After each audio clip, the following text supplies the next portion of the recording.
Welcome everybody to LTL IMPACT 2. Thank you for joining us. Thank you for taking time out of your day. I'm excited because it's a celebration of our second anniversary. I can't believe LTL is 2, but we'll talk about that in the finale. But the theme that you will see running across this whole webinar series is us owning our own voice and us owning our own narrative and being able to use that voice to have the conversations that matter to us. So when people saw the title, BAME, We Are Not the Same, they were like, whoa, Tenny, are you sure? And I'm like, yes, I'm sure, because these are the conversations that do matter to us. So I'm joined by 3 very opinionated women who you'll be happy to know don't necessarily all have the same opinion, which I think is good. And like Chris said, we would love for you guys to join in the conversation because this is 3 perspectives we have on the panel, but your perspective matters as well. So please do use the Mentimeter code. I believe Chris is going to put it in the chat for you to get involved and have your say as well. So welcome, ladies. How are you feeling? Good? Thank you. Excellent. Yeah. Good. Excited about this conversation. Me too. So I'm going to go straight in. I'm not going to waste any time. My first question to you is, do you identify with the term BAME? So BAME, for those who don't know, stands for Black, Asian and Minority Ethnic. So do you identify with the term BAME, yes or no? And if so, or if not, give your reasons why. So I'm going to go to Honey first. All right. So first of all, thank you for having me. I am Black. So I don't, although Black is identified or recognized in the term BAME, I do think that the term BAME is a bit lazy because it basically is a term used to refer to everybody who is not white British. And if we look at it in the corporate context, often what happens is one particular strategy is used for everybody who falls into that category. And as a Black woman, I want to know that strategies are being developed in such a way that will actually address the challenges that I specifically face as a Black woman, if that makes sense. Mm-hmm. So if we look at the wider BAME term, mm-hmm. that means that the same strategy being used to support or enhance the experiences of a Korean woman is the same strategy that's going to be used for me. And ultimately, we have 2 completely different experiences. Yeah. So in conclusion, I am Black, and that is the way I want to be identified rather than using the term BAME, because I think we need to get to a stage where we are comfortable understanding that different people have different experiences, and that needs to be recognized in the way in which we tackle things. And I think the term BAME gives us an opportunity to hide behind the fact that people have different experiences and we just want to use one method to support everybody in that community, and that doesn't work. So that's my opinion. I see Sabrina nodding in the corner. So I'm guessing you agree with Honey, yeah? 100%. I do not identify as BAME. It's just too broad a term, and I don't see how it can be used to group together and represent millions of people of different, Honey, as you said, different people, nationalities, cultures, religions. And I've always been really awkward when using the word BAME. I've used quotation marks, I've rolled my eyes at it, and majority of the time I question whether it's even relevant to segregate and call it out, whether it's when I'm having a conversation with someone, why is it relevant that they tell me the person is Asian or Black or this or that? Why is it important for me to know that information? And we're all other because we're all foreigners. Even the white people that believe they own this land, they stole it from someone else, and that's another conversation for another day. That's another conversation. But we're all visitors here, and I think that the thing with BAME that gets me the most is BAME people, they make up the global majority. Okay, the biggest demographic in the world is everyone that is considered everyone that is considered BAME. Mm-hmm. So the term in itself is massively inaccurate. And I understand that there is a desire, there is a need to refer to non-white people, but perhaps we should call out the true minority, English people. Whew. Drops mic, literally. So two very strong opinions there, quite similar in terms of the fact that it's a lazy term, it's a catch-all term, and it doesn't capture the individual experiences within that term. Going over to you, Bernadette, what do you think? Is it a term that you identify with, or? I agree with elements of the term. So for me, this conversation really, and I think Honey touched on it, is about the lived experience. So personally, call me a person of color, call me Black, call me BAME, doesn't really matter much to me. What matters to me is that I have equal access to opportunity, I am treated with dignity and respect, and I'm valued, and I have a voice within the organization. The term BAME was coined at the time where, let's focus on the UK. You're absolutely right, Sabrina. We, Black, Asian, minority, ethnic, and all others are majority. We don't even want to get into the conversation about gender equality, and 70% of women in the world are Black, Asian, or any other group. However, within the UK, we do know that the lived experiences of Black, Asian, minority, ethnic people is not on par with white people. We have made some progress. At the time, if we segregated those that acronym, we did not have a collective. It was patchy, piecemeal. I usually use the analogy LGBTQ+. Transgender people kind of say our issues are different, but there's so few of us that we need to go in with this collective so we can be part of the conversation. Now, from a data point of view, I agree with Honey and Sabrina. We're not at the point yet where we have large numbers of Black people or large number of Asian people that are in the places of power. In the boardrooms, in the places where decisions are made, Black, Asian, BAME people are very few. Now, to segregate the data, we can say, well, what's the percentage of Black people? What's the percentage of Asian people? And we can look at that and take targeted actions for those individuals and speak to them and develop strategies. But when we want to go in and consult as a collective, we are so few. And in some organizations, the Black person, you'll come out to the star because it's fewer than 5.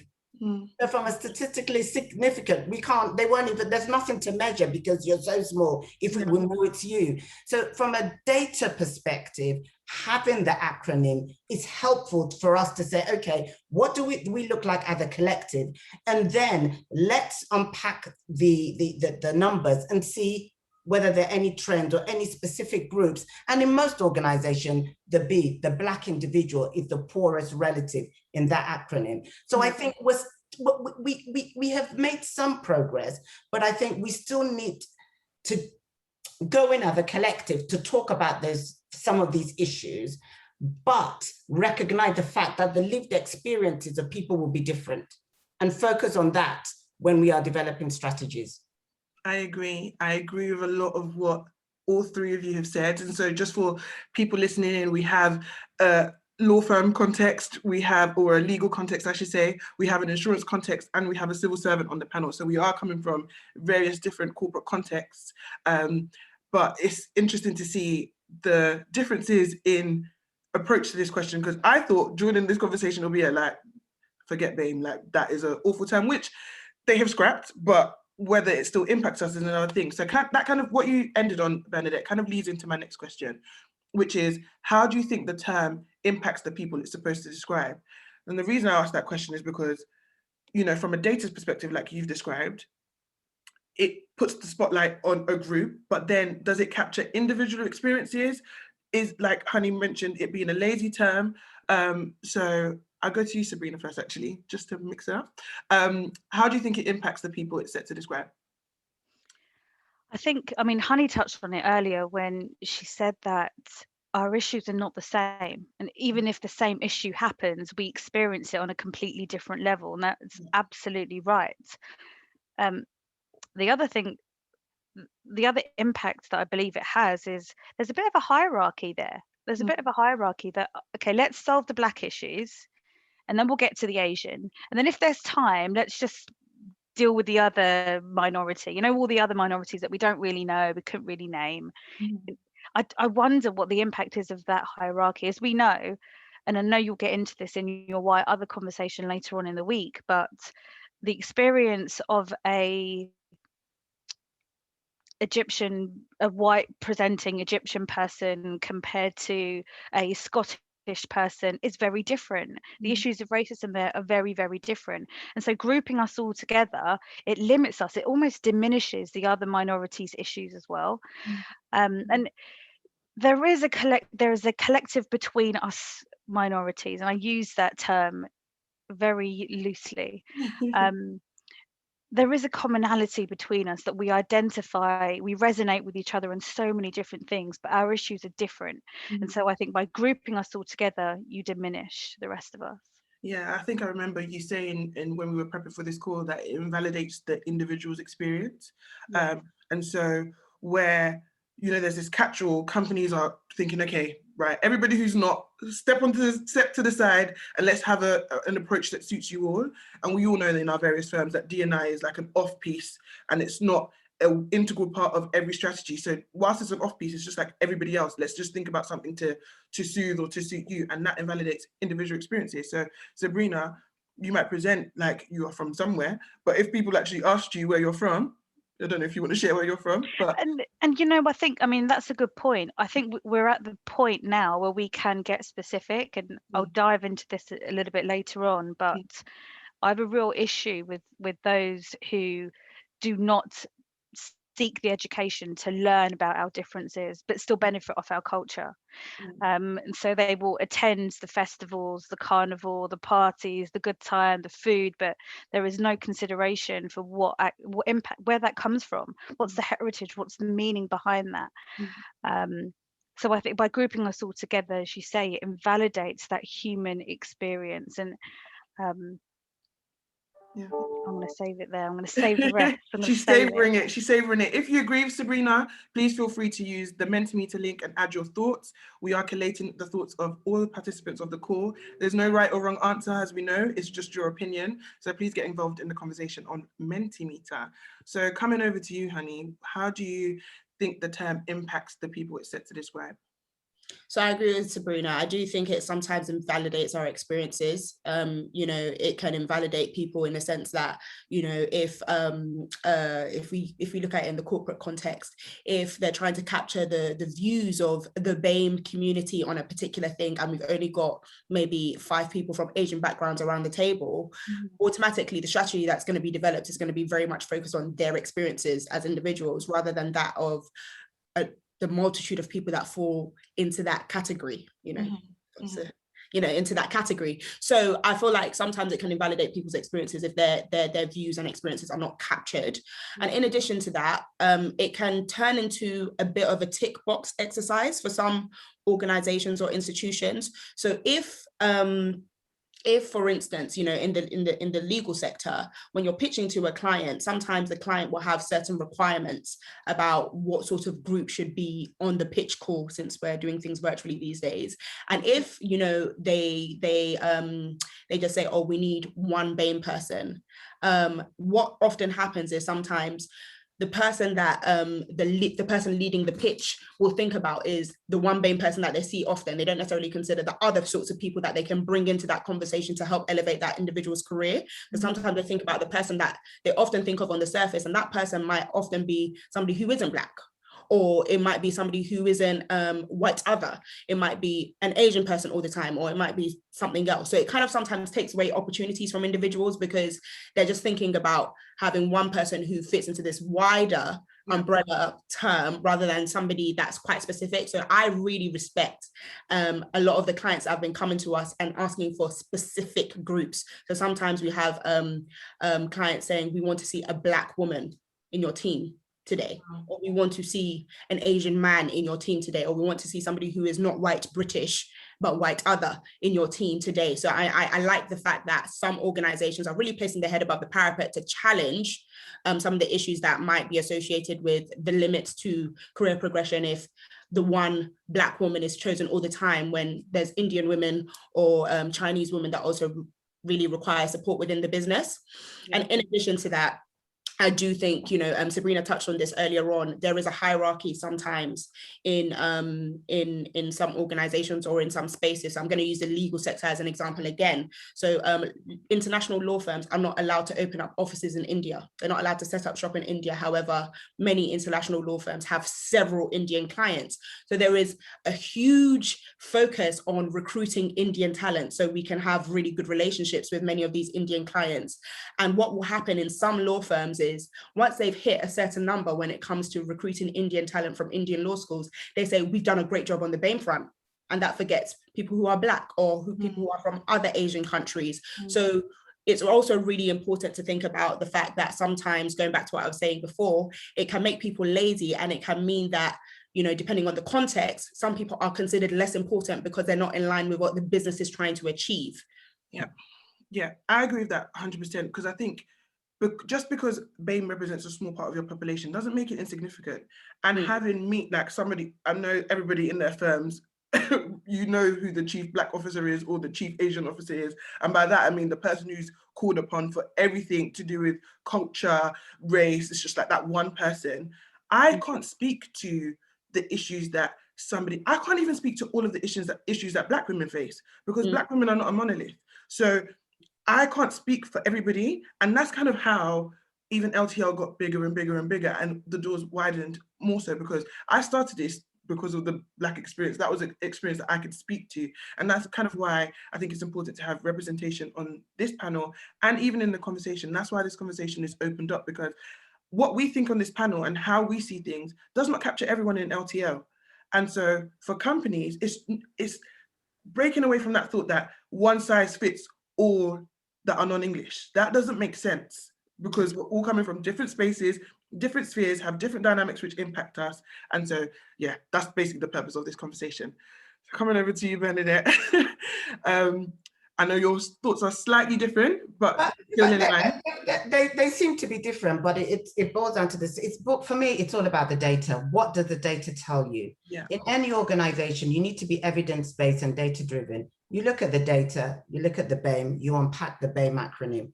Okay, what's the representation? So I'll use an example. A department within the civil service had never had a Black senior civil servant in the history of their existence. Now that was clouded by the BAME acronym. We unpacked the data and looked at the data. Hold on a minute. We've never had a Black SCS, but we've had Asian and other. So the target was focused on, so it means that action should be deployed towards ensuring we recruit more Black people in the organization. What I do not want us to do is get hung up on having these kind of conversations rather than focusing on the lived experiences. Because while we are talking and arguing about, should we call it people of color? Should we call it BAME? What should we call ourselves within the BAME community? Out there, and I think this week has been in evidence to see, you know, should we take the knee, should we not take the knee, and the berating that certain people have received over stuff this week. So for me, it's about inclusion. In order to be inclusive to all, we need to make sure we get the view of everyone. And then the acronym, I personally don't care what people call me. But if we look at the data and it shows that Black women in HR, which is my profession, are not represented, then let's focus on making sure Black women are represented. And so we're kind of all agreeing one way or the other, but for my perspective is I'm not getting hung up on that term. I want us to go gung-ho into organizations to say, what are you focusing on and why? Show me the data, show me the evidence to drive your action. I want to see it. When I see the data, I'll tell you what groups I want to see around the table. I agree with you, but I don't, in the sense that on the name front, I think, like somebody said before, you know, hiding behind that name. There's a reason why they brand these things a certain way, because that's how they see it. They're thinking the lived experience is unified in that way. And so how do we even get past that mindset when that's how they've called it, that's how they phrase it, that's how they see it? So I think companies who haven't drilled deeper, like the data is going to, obviously, when you get the chance to drill down into the data, do they even capture it to the extent that is as granulated as we need it to be? Oftentimes not, because the brushstroke approach is how they even, the approach that they even take to capturing the data. So I'll take an example. Companies, I find companies are having a really hard time getting the ethnic pay gap data. Why? Because they've never captured it. They've never seen it as important enough to not mandate, but give people the education as to why we need to capture this data and what this data means. So now companies are scrambling around trying to get people to fill in data that people don't even understand why it's important. And I think it wasn't on the table before because of this brushstroke approach to treating everybody. So, but I do, in the same sense, I'm all about the lived experience as well. Like, I think that, and which is why LTL is important. It's about making sure that lived experience is improved, and that's ultimately where we get to. But that's the first hurdle we face, I think, is the way we're perceived and the way we're seen. So I take your point there, Auntie. I call Bernadette Auntie B. So you might catch me saying Auntie B by mistake, but I do take your point. Okay, so Bernadette is not hung up on the term. I know Honey and Sabrina, you would, if you could change the term, you would. So what would you use as an alternative if you could? So for me, Sabrina, Yeah, I'm not sure if you mind if I go first. For me, it's not even, if I'm going to be completely honest, I understand Bernadette's point regarding us all going in as a collective, because there's a lot of power in, approaching things as a bigger group, especially when you are definitely the minority in that context. However, it's a thing whereby once you get in and you've gotten the attention of the sponsors, the people who are going to place their head above the parapet to make those changes, I think the term should stop existing. I think it should be a thing whereby each group is focused upon based off of, I really like Bernadette's point about data. Data is everything. Data drives the conversations. When you want sponsorship from management, when you want money to get consultants in to kind of develop strategies, you need that data to support to create the business case fundamentally. So I think, going back to what she said, I agree that data should be used to break down which groups need to be prioritized and for you to be in a position to explain why. So off of the back of that, I don't have an alternative, because I don't think there needs to be an alternative, in the sense that once you go in, you've gotten that engagement, you focus on the different groups based off of who needs to be prioritized at that particular point in time. It might be Black women today because the numbers are too low in your organization. It might be Bangladeshi men tomorrow, based off of the fact that they are hugely underrepresented in certain sectors. So I think it needs to be a thing whereby certain groups are focused upon based off of what the data is telling you for your organization or for your sector as a whole. And on that piece regarding the sector as a whole, I think too many organizations are too comfortable just looking at their own data. They need to compare themselves to their competitors, they need to compare themselves to their clients, their suppliers, and also influence those organizations, because we're in a position where you can't just be advocating for what needs to be changed within your organization. If you want to see change more widely, you need to look at your data and encourage your suppliers to look at your data. Use your position to encourage them to look at their data so they can also make specific changes. And the same goes when it comes to client relationships as well. I think that's where we're more likely to see more widespread change rather than change specifically in our organizations. And yes, that's a big kind of monster to tackle, but you should definitely use your position to kind of influence others. So I think that's the other thing that organizations need to do. But yeah, in conclusion, I don't think there needs to be a term once you've kind of kicked the door down. We just need to focus on the particular groups that need more investment based off of what the data is saying. Agree. So because people get so hung up on the term, and I think when we were talking about this in preparation, it's a distraction from what we're actually trying to do here. Like, what we're trying to do here is improve representation, is improve how people feel at work, is to improve the experience. That's the word I was looking for. But we get so that's why I do take your point, Bernadette. We get so hung up on the term, but firms are just using it to distract us from what we're actually trying to do. So I do agree with that. In terms of priority orders, that would be a very interesting dynamic, because who's owning that priority? That's a perception from an organizational standpoint that's deciding, again, somebody else who's not a victim of the problem deciding that this is how we solve the problem. So yeah, how do we make those conversations, I guess, even the conversation to try and solutionize it, or more inclusive? So yeah, that's definitely a point to raise. Sabrina, what are you thinking? And just before I go to you, Sabrina, if you have any thoughts of alternatives, word you'd like to use, please do put your thoughts in Mentimeter. If you're struggling to use Mentimeter, you could drop a message in the chat function. It's really great for capturing cloud responses. So yeah, if you have any thoughts on that, please feel free to participate using Mentimeter. But Sabrina, alternative terms, what would you go for?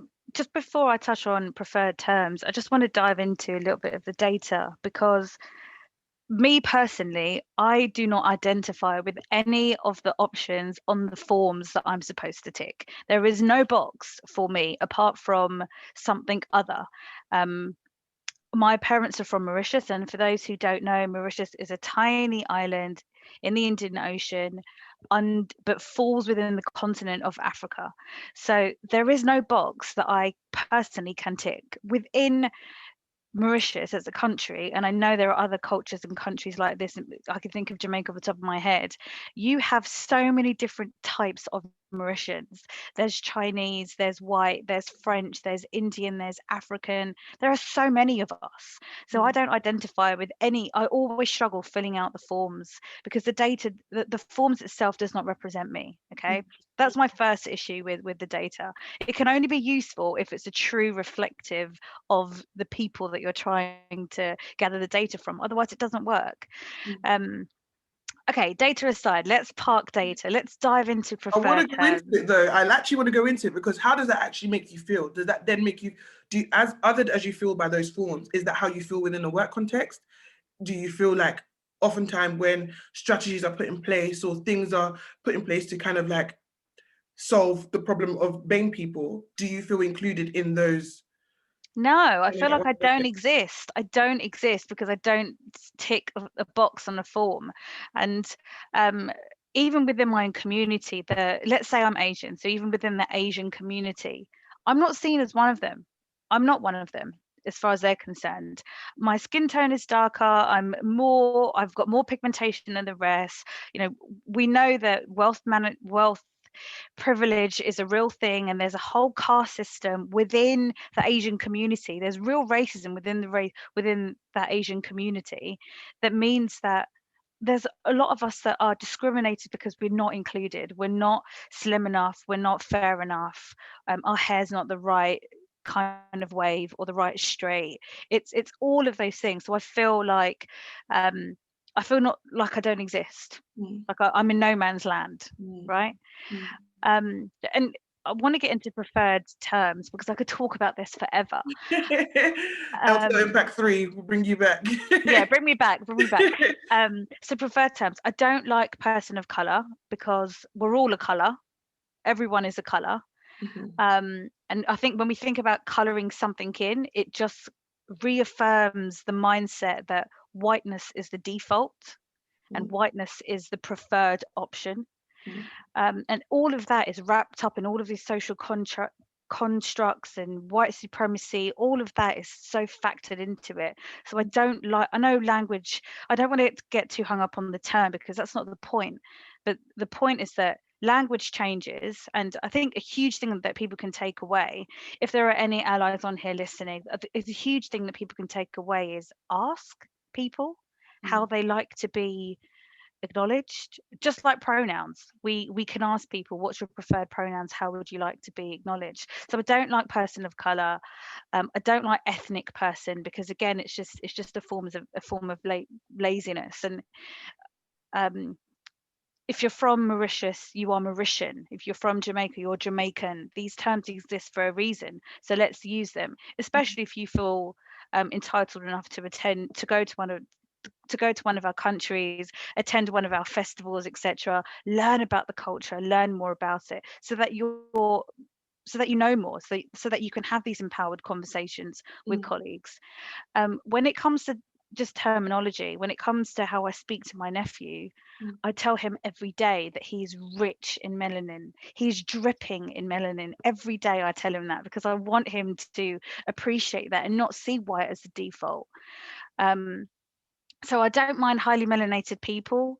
I also don't mind British, Mauritian, British, whatever you are. Stop confining me to a continent. I am more than a continent. Let's get specific. To conclude, language changes all the time. Ask people if you're in doubt, just like you do with pronouns.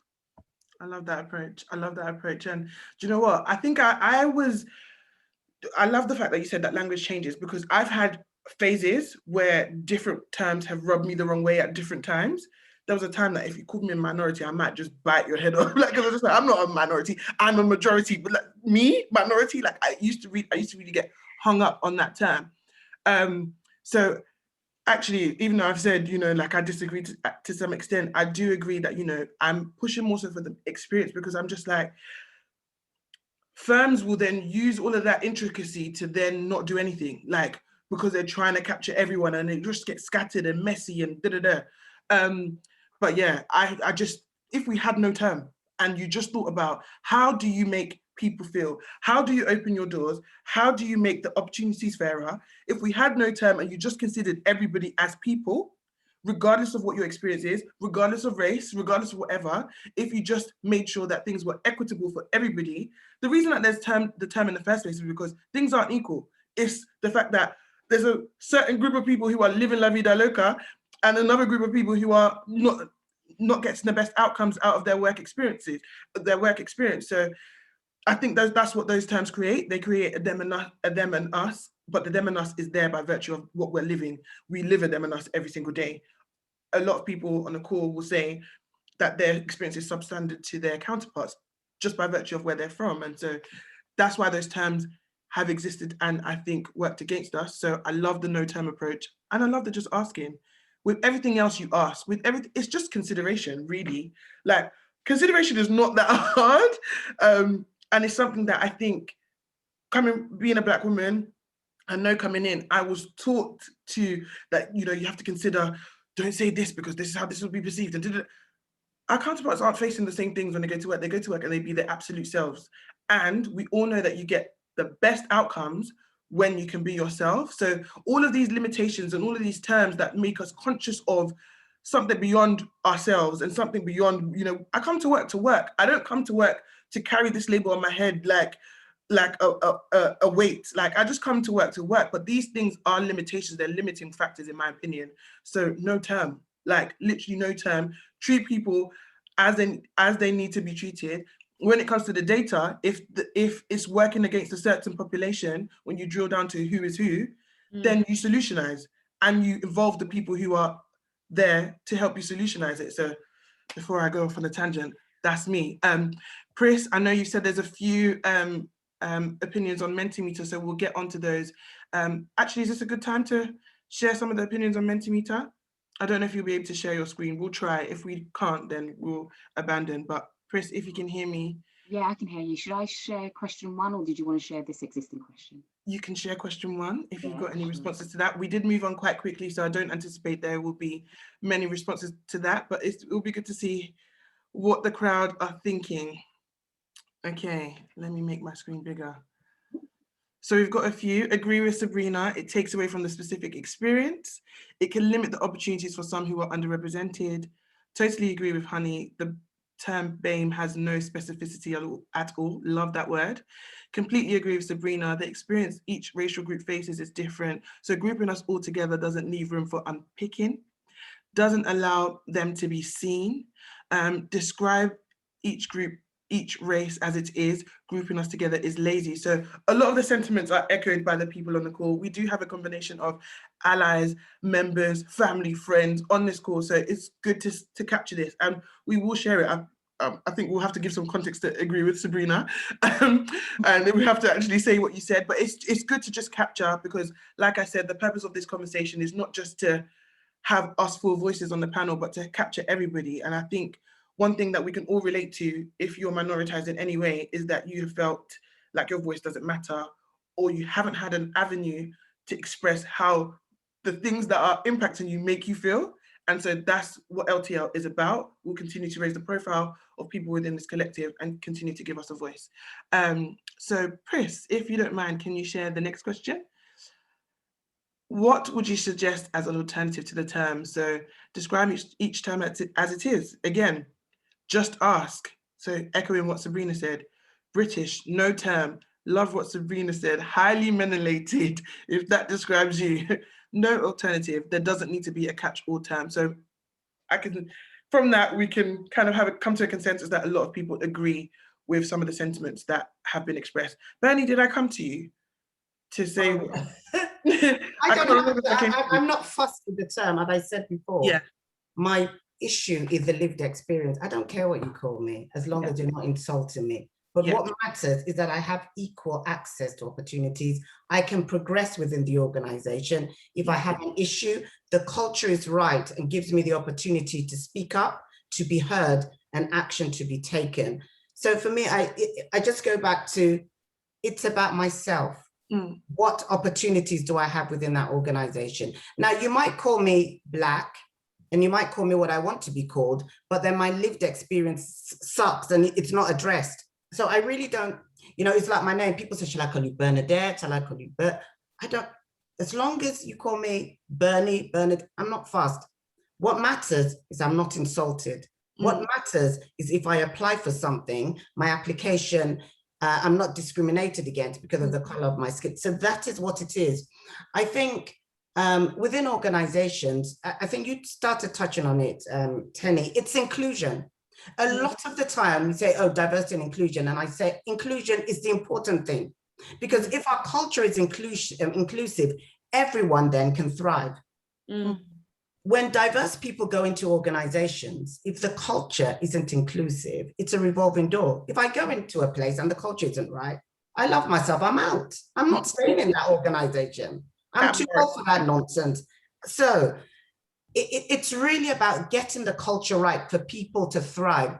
And I can't remember who said that we had to find a way to identify the lived experiences of people, because clearly a group were not represented, they were underrepresented.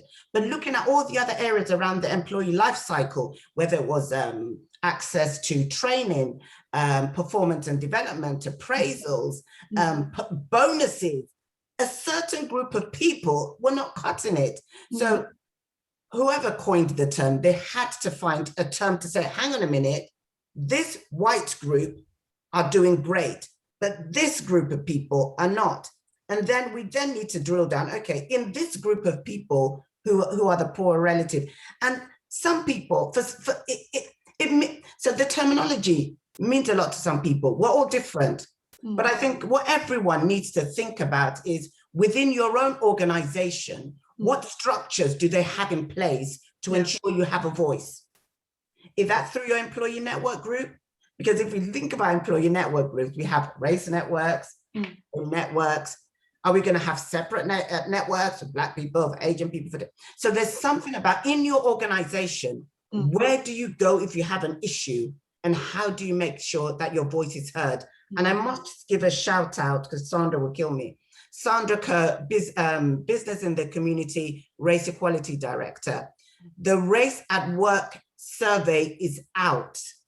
Please complete it. It encapsulates the lived experience of any ethnicity across any term, Black, other, whatever.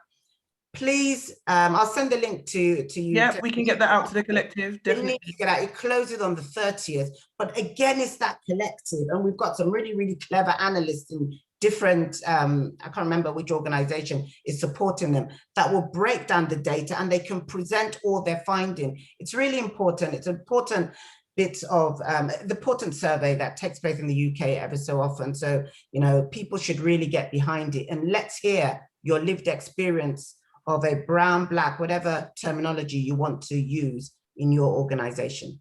Love that. And if you send me the link, I can definitely get that out to the collective as an afterthought of this conversation. And funny, you should talk about reporting and reports. A very interesting report came out very recently, the Commission on Race and Ethnic Disparities report. And I know you're a civil servant, Bernadette, so there's limitations on what you can actually say. But this is something that came up as a theme in our conversation. So we have 3 weekly conversations for those who are unfamiliar with LTL. In the lockdown environment, we've been talking about topical issues, and the report came up quite a lot, and people had quite strong views about the report. So I just thought I'll take this juncture, given that we are touching on things that are important to the collective, to capture what your thoughts are on the report. if you read it, and if you didn't read it, why. And yeah, I think I'll come to you first, honey, if you don't mind.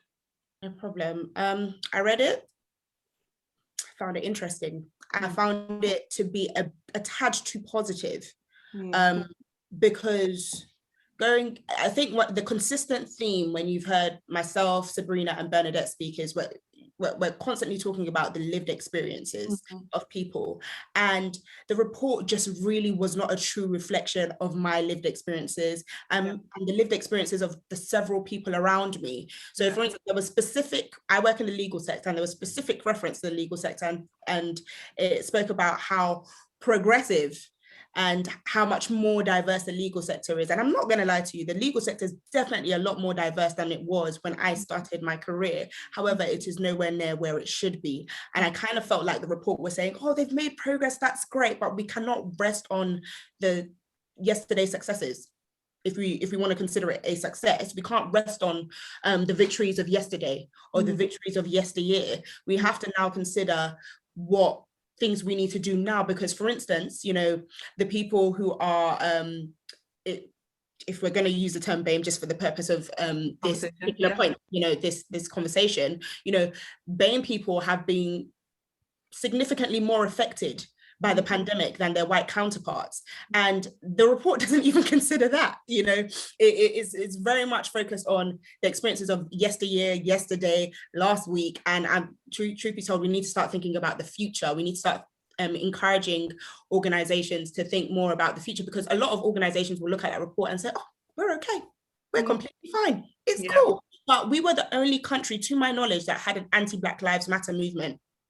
Now, if we're the only country that had the anti-Black Lives Matter movement, then we definitely have a problem. So certainly the report is not completely a reflection of people's true lived experiences, because ultimately I was scared to go out when they were doing the anti-Black Lives Matter movement. And I can't say the same for my white counterparts. So ultimately, you can't say that we are one of the most progressive countries when it comes to racism if that's the experiences of certain people who are living in this country. So I was not completely pleased with the way it was presented, particularly because a lot of organizations will look to reports of that nature to decide what their strategy is going to look like going forward. And it goes back to what I was saying before, people are lazy. So if people are lazy and they're going to use a government report to dictate the approach that they should take going forward, if they don't even have any people who fall under the BAME umbrella in their organization, they're going to go off of the reports that are published. So I had a huge issue with how it was presented. It was too positive. And yes, I can understand why you want to make things look as positive as possible, but we need to tell the truth. And the truth is people's lived experiences. So it didn't capture that enough for me. And I love that you said that, because that's the reason that why this is important to this conversation, is because organizations will say we use the term BAME because that's how the government prescribed it to us, and that's why we mirror the efforts of the government, or we mirror, or we use the same terms, or we use the same stats as the ONS, or etc. So organizations do look to these reports as a guide or a metric, and so if these reports are presenting a false reality, then that's ultimately how companies will justify whatever their initiatives are. And so, yeah. Can I make one extra point, please, Penny? Sorry. The other thing that wasn't pleasing to me and my homegirls was the fact that ultimately they also didn't explore intersectionality enough. So just, you know, for the purposes of this conversation, I'm a Black woman who has a non-visible disability. Like, intersectionality is my middle name at this rate. So it doesn't really consider how, you know, when you look at two or more protected characteristics coming together to form somebody's lived experience, it didn't really consider that, you know, what effect that has on individuals' experiences in the workplace or in the healthcare system. You know, there was no consideration for that piece. And I think the next time they do a report of that nature, should they wish to, you know, they might decide that they don't want to, since everything is, you know, all fine and dandy. But should they wish to do another report of that nature, I definitely think they need to explore intersectionality a lot more, because that is another thing, you know, we have another protected characteristic which is ultimately affecting our experiences. So that's another thing that I think they needed to explore a lot more, but they didn't. They neglected to do so. So coming to you, Bernie, limited, because you are a civil servant, but also I know you will give us the real in however shape you can. So yes, so for those of you wondering, oh, she's a civil servant, so what? Can't she say anything? So for those of you who don't know about the civil service, we are here to serve the government of the day. We sign up to civil service, the civil service code. As a senior civil servant, I'm bound by the rules of impartiality. So I think Tijani kind of summarized it in her opening with, from my personal lived experience, the report doesn't summarize my personal lived experience and people near and dear to me. Now, if you read the report, and people need to read the report, so thank you for saying that, Tenny, because sometimes people are just going by what somebody else said. Read it for yourself. There's a Japanese term that says, it's called Gemba Gembutsu. Go to the ground and see for yourself. Don't just be relying on third-hand, fourth-hand information. Read it yourself. So there's something about a lot of the reference of the report is the places where they looked. That is important. yeah, They do not look everywhere. So let's just park that and know that's a fact. So I'm stating a fact. They do not look everywhere. The report says that. So there's something about, well, it might be interesting to see what the other area that they didn't look at, maybe there would be something in there. There's a point that I want to make on education. That's really important to me. So Afro-Caribbean children, Black Afro-Caribbean children more generally do quite well in the primary, secondary. It always shows that in the data. And I think that was quoted in the report in a place. However, that does not translate to coming out of uni and getting a job. Now, they will do so much better. Using my son as an example, when you come back from home, the work that you did at school is the school's work. The homework, I remember when it was in primary, I would say, don't bring your homework from school to my house. Make sure it's done in transit, because it's for me, it's not as robust enough. When you come home, school starts. I used to say that school, and I remember saying to him, don't ever say this at school. School is like, just take care of you, yeah? When I get back from work and you come home from school, then the real work starts. So we know that a lot of investment from people who are parents like me, a lot of Chinese people as well, they call us tiger mothers, whatever they want us to call us. We know that because our lived experience has been pretty rough, that we want our children to be the best that they can be. So they will always do well at school. They will always get the highest grades because we are significantly investing in them outside of the state system. So a lot of them will go on to go to grammar school. They'll could have sat the 11 plus, or they'll get a bursary or what do you call it, scholarship to a private school. And then you go to university, and then you come out with the first, and then you go into the real world. And then unconscious bias and all sorts of bias begin to set in. So just going back to the report, a lot of these factors need to be taken into consideration. It is a report. If you haven't listened to Kemi Badenoch, the Equalities Minister's response in Parliament, it's, I think, a 58 or was it 68 minutes watch. Go and watch these things for yourself and listen. The government will come out with a response. It says in summer. So look out for that and see what the recommendations are. What I will say in closing is that we have had so many reports over so many decades. People will, in my opinion, there is so much more work to do. If we look at all these reports, a lot of them are saying the same things. A lot of them, I always refer to Baroness McGregor Smith's report, the time for talking is over, it's time to act. Race at work, race in the workplace. We haven't finished doing Baroness McGregor Smith's recommendations. We had the Stephen Lawrence inquiry in the day. We have all this, Macpherson's report. We have all of these reports, same kind of recommendations. Organizations need to stop talking and translate that talk into action. That is it for me, looking at the data. We know that we're making progress when I see more people like me in the boardroom. I'm not interested in any report right now. All I know is when I go into my senior leadership team, I am 1 in 11. I am the only brown face. That is my lived experience. So I'm not really interested in the report.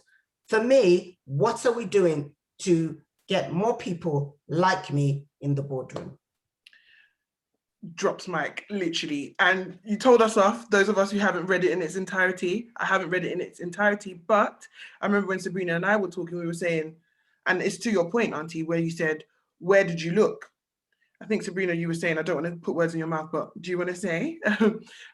Yeah. First of all, thank you for that, Bernadette, and thank you to all of the Tiger Mamas, because we just don't know how much sacrifice all the Tiger Mamas have made, and that's just shaped our entire being. So thank you to all the Tiger Mamas out there. And I love that term. I'm going to start using that now. First of all, I'm going to say, and I should have said this at the beginning, but I'm going to say that these views are my own, and they're not reflective of my industry, the companies that have worked at in the past, the networks that I'm involved in. These views are personal to me and they're on my own. Okay. I didn't read the report. I looked at who was involved in writing the report, and I was put off straight away. I was put off when I saw Rishi and Preeti's name up there. They don't represent me. They don't represent me, my values, my beliefs, my community, my generation. I do not identify with them. They do not represent me in any way, shape, or form. I tried to read the report and I got stuck and I couldn't stomach it because it was aggravating. I felt instantly aggravated, and it wasn't right for me to read the report in that capacity. I will say though, I believe in data. I believe strongly in the right data. So please fill out the race at work survey. Do it. You've got until the 30th. Do it. Fill in data. I believe in data and I believe in good reports, but you have to look at where the data comes from. And for me, it's all about who's involved in the data. Yeah. Who's making the assumptions. We know that caste privilege is a real thing, exists in our world. We know that wealth privilege is a real thing, and that requires such a clear distinction, because they are not the same. So we are not the same. Same. We are not the same. And honestly, sorry, I didn't mean to cut you off there. But this conversation, if anything, for people who join the call, will be validated by the fact that your individual experience matters, and you should continue to carry that. You should table that. You should keep speaking on the fact that my individual experience matters, whatever that looks like. I agree with you, Sabrina. We need to make sure that we have influence and we have a say in the junctures that we are given to have a say, like that report. I agree with you also in the sense that, that report wasn't representative. It was the wrong positioning. It wasn't extensive enough. It didn't represent the majority at all. It captured a few experiences, which that might be their true experiences. And I'm speaking from secondhand information that I've been given because I haven't read it in its entirety, but it did not represent the majority. And so times when you can influence that majority and have your say, make sure you do have your say, and make sure you do, even if it doesn't impact us, which we hope it does, it will impact how the next generation is perceived. Enough talking, time to start acting. So there's been a lot that has been said on this call. I'm so grateful to you all for sharing your opinions and for being so raw and candid with your opinions. If you had to give any final thoughts, what would it be? We've got 5 minutes to go. So honey, in a sentence, final thoughts, what are they? If you have an opportunity to share your lived experience, be honest and open with it, because that is what contributes to the data that we've spoken about constantly throughout this conversation, and it's the data that drives the right conversations that need to be had. So whenever you have an opportunity to be honest and open about your lived experiences as an individual who falls into the BAME category, please be open and honest about it so you can drive the right conversations in your organization or in the places where you can be of influence. And off of the back of that, make sure you fill out the Race at Work questionnaire. They don't sponsor me, by the way, so you're doing it for you. It's not like I don't have a good link with LTL and that particular form, but you're doing it for you and you're doing it to see different outcomes. Thank you so much for joining us, honey. Coming to you, Sabrina. I would say ask us how we like to be addressed. Communicate just how you would with any human living object. Ask. fill in the race at work survey. And to companies, I'd say if you manage a team that is not diverse, you're part of the problem. Drops mic, love it. And coming to you, last but not least, Bernadette. So a few things, and I'm going to veer away from the conversation that we've had. Look, some of the stuff that we have to deal with is tough. So my first charge is take care of self. Self-care is absolutely critical in all of this from a well-being point of view. Protect your well-being. If you know that reading something or watching something is going to set you off, don't do it. I think what's important is be your best self, and that comes into taking care of yourself. Be strong in yourself, because adversity will come, you know, but be your own cheerleader. It's really important, ladies out there. You know, don't wait for someone to champion you. I always say, if we were doing this in, you know, face to face, I would say, you know, when I go and sit down, if no one clapped for me, I will clap for myself. So be your own cheerleader and cheer yourself on. Amplify your own story, amplify your own voice. But really importantly, hone your skills. Don't blame it on the system. You know, if you need to do a course, if you need to get an extra qualification, do that. But let your light shine and go in. Finally, race at work survey. Please complete it. But organizations who are on this call, if you're representing an organization, the time for talking is over. It is time to act, taking intentional, robust, and targeted action, being evidence-based and data-driven.